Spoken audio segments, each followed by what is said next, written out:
ഷാദുവണ്ടിയുടെ മറ്റൊരു വീഡിയോയിൽ എല്ലാവരും ചേർക്കും സ്വാഗതം. അപ്പൊ ഇന്നത്തെ വീഡിയോ എന്ന് പറഞ്ഞു കഴിഞ്ഞാൽ പാർട്ട് 4 ഡ്രാക്കുൾ എൻഡിങ് ആയിരിക്കും. ഇനി പാർട്ട് സീരീസ് ആയിട്ട് തീരുകയാണ്. പിന്നെ നമുക്ക് വേറെ കുറച്ച് കാര്യങ്ങളും ചെയ്യാണ്ട്. പിന്നെ നമ്മുടെ ചാനലിൽ നമ്മുടെ ക്യാമറമാന്റെ ബർത്ത്ഡേയുടെ സെലിബ്രേഷനിൽ ഒരു വീഡിയോ ഇട്ടിട്ടുണ്ട്. അത് മറക്കാതെ നിങ്ങളൊന്ന് കാണുക, സബ്സ്ക്രൈബ് ചെയ്യുക, ലൈക്ക് ചെയ്യുക, അടിച്ച് പൊട്ടിക്കുക. നമുക്കെന്നാ വീഡിയോയിലേക്ക് നേരെ സമയം കളയുന്ന നേരെ വീഡിയോയിലേക്ക് പോവാം. അതിന് മുമ്പ് ജസ്റ്റ് ഒന്ന് വീഡിയോ കണ്ടെന്ന് എല്ലാം ഒന്ന് ലൈക്ക് കൊടുക്കുകയാണെങ്കിൽ നമുക്ക് നേരെ വീഡിയോയിലേക്ക് പോവാം. അപ്പം എടാ അവർ ലൈക്ക് അടിച്ചോളൂ, നമുക്ക് അപ്പം വീഡിയോയിലേക്ക് പോവാം അല്ലേ? എടാ എപ്യൂ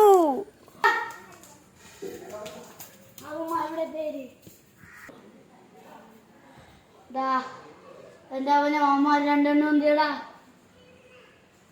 ഇപ്പൊ പറഞ്ഞാലെങ്കിൽ നിന്റെ മര്യാദക്കുള്ള കഥ പറഞ്ഞു ആടാ. ഞാൻ പറയാറോ ഇപ്രാവശ്യം എങ്ങാനും കള്ളം പറഞ്ഞ നിന്നെ ഞാൻ അവിടെ തൂക്കിയിട്ട് ഞാൻ രണ്ടെണ്ണം പൊട്ടിച്ചിട്ടേ അടങ്ങുള്ളൂ. ആ ചെട്ടി മാറ്റി നിന്റെ തല ഞാൻ വെട്ടിയാളെ കൊണ്ടുപോയിടും, മനസ്സിലാടാ? എടാ എനിക്കൊരു യൂട്യൂബില് 13 അത് ശരി. അങ്ങനെ നമുക്കൊരു സെലിബ്രേഷൻ വേണം. അങ്ങനെയാണെങ്കിൽ നമുക്ക് നാളെ നോക്കാം.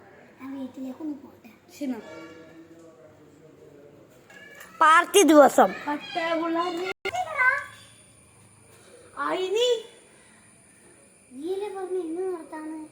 അതിന് ഞാൻ പാർട്ടി നടത്തണോ? ആ നടത്താം. പക്ഷെ അതിന് മുമ്പ് പാർട്ടിയിൽ ആരും കാണാൻ പാടില്ല, നമ്മ മാത്രം. ഈ മര്യാദക്ക് എന്റെ ഓർമ്മ ഞാൻ പറയണം, നീ പറയണം.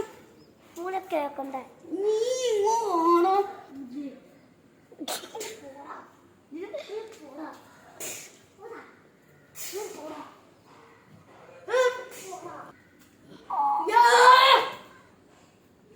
മരിച്ചു വീണി നാട്ടുകാരെ ഓടി വന്നേ. ഒരാള് തലകറങ്ങി വീണേ. നാട്ടുകാരെ ഓടി വന്നേ. ഒരാള് തലകറങ്ങി വീണേ. നാട്ടുകാരെ ഇഷ്ടം അത് നിന്റെ തല അടിച്ചാൽ എങ്ങനെയാ? അതിനും ഒരു കഥയുണ്ട്. എന്റെ പൊന്നു, ഇതെന്തോരും കഥയാണ്. എന്റെ തലയിലൊന്നും കേറണില്ലേ? ഒരു ദിവസം ഞാൻ നടന്നു പോകുമ്പോഴത്തേക്കും ഒരു പിച്ചക്കാരുടെ വേഷത്ത് ഒരു അല്ല, നീ പറഞ്ഞു നേരത്തെ തല ഇറങ്ങി വീണെന്നല്ലേ, പിന്നെ എങ്ങനെ ഭൂതമായിട്ട് നടന്നു? അതിന് മുമ്പുള്ള സംഭവം അങ്ങനെ പറഞ്ഞു. അപ്പോൾ ഞാൻ ആ പിച്ചക്കാരുടെ പിച്ചക്കാര് ഒരു പൈസ കൊടുത്തില്ല. പോയപ്പോൾ അവൻ അവൻ്റെ യഥാർത്ഥ രൂപത്തിലേക്ക് മാറി. അപ്പോൾ അവൻ എനിക്കൊരു ശാപം തന്നു.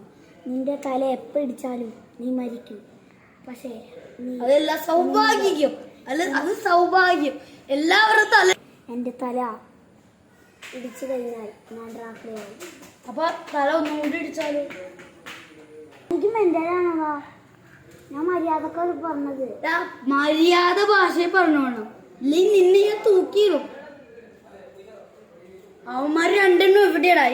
നിന്റെ കഥ കേൾക്കാനുള്ള സമയം എനിക്കേ ഇല്ല. അതിനു മുമ്പ് എനിക്ക് ആ രണ്ടുപേരെ ഇപ്പൊ കാണണം. ആ കൈസിന മറ്റേ ചാച്ചു എവിടെയെന്ന് എനിക്കറിയാം, പക്ഷെ കൈസ് എവിടെയാ? സത്യം പറഞ്ഞു. അവനെ ഞാൻ ഒരിക്കലും പറഞ്ഞില്ല. അവനെന്റെ ചങ്ക. എന്നിട്ടാണ് അവനെ ചാച്ചുവിനെ ഞാൻ ഒരിക്കലും പറഞ്ഞില്ല. ചാച്ചുവിനെ പറയേണ്ടി തരേണ്ട ആവശ്യമില്ല. എനിക്കറിയാം ചാച്ചു ഏത് മാങ്ങാത്തൊലി കിടക്കുകയാണ്. കൈസിനെയും എനിക്കറിയാം, പക്ഷെ അവനെ മുതലക്കുളത്തുവാണെന്ന് എനിക്കറിയാം. പക്ഷെ മുതലകൾ നിന്റെ ഫ്രണ്ട്സ് ആയതുകൊണ്ട് അവന്റെ ഭാഗ്യത്തോടെ അവൻ രക്ഷപ്പെട്ടു. ഇതെല്ലാം എനിക്കറിയാവുന്ന കാര്യമോ. ഇന്നലെ കണ്ട കാര്യങ്ങൾ എനിക്ക് ഇപ്പോഴും ഓർമ്മയുണ്ട് മോനെ. ആ സത്യം പറഞ്ഞോ? പക്ഷെ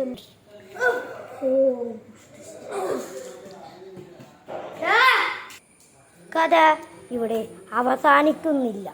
അടുത്ത പാർട്ടിന് വേണ്ടി ലൈക്കും ഷെയറും കൊടുക്കാം. അതെ ഗൈസ്, അപ്പൊ ഈ വീഡിയോ ഇഷ്ടപ്പെട്ടത് ജസ്റ്റ് ഒന്ന് ലൈക്ക് കൊടുത്തേക്കാ. അപ്പൊ എൻഡിങ് വീഡിയോ എന്ന് പറഞ്ഞിട്ട് അത് ഞാൻ പറഞ്ഞില്ലായിരുന്നു, ചിലപ്പോഴേ എൻഡിങ് വീഡിയോ നോക്കൂ ഗൈസ്. രാശിക മഴ പെയ്യുന്നു, നല്ല മഴയാണ്. അതുകൊണ്ടാണ് നമ്മളിവിടെ വെച്ച് വീഡിയോ എൻഡ് ചെയ്തത്. അപ്പൊ പുതിയൊരു വീഡിയോ ആയിട്ട് വരുന്നത്. Bye bye.